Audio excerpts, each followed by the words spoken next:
tragedy of Karbala is one of the most significant and sorrowful events in Islamic history. It occurred on the 10th of Muharram in 60 Iraq. This event marks the martyrdom of Imam Hussein ibn Ali, the grandson of the Prophet Muhammad, along with his family and companions, who stood against injustice and tyranny. After the death of Muawiyah, his son Yazid took over the caliphate.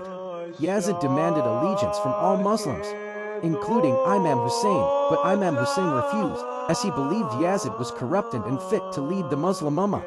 Imam Hussein left Medina with his family and a few companions. He received letters from the people but when he reached near Kufa, he was stopped by Yazid's army led by Umar ibn Imam Hussein and his caravan were forced to stay in Karbala.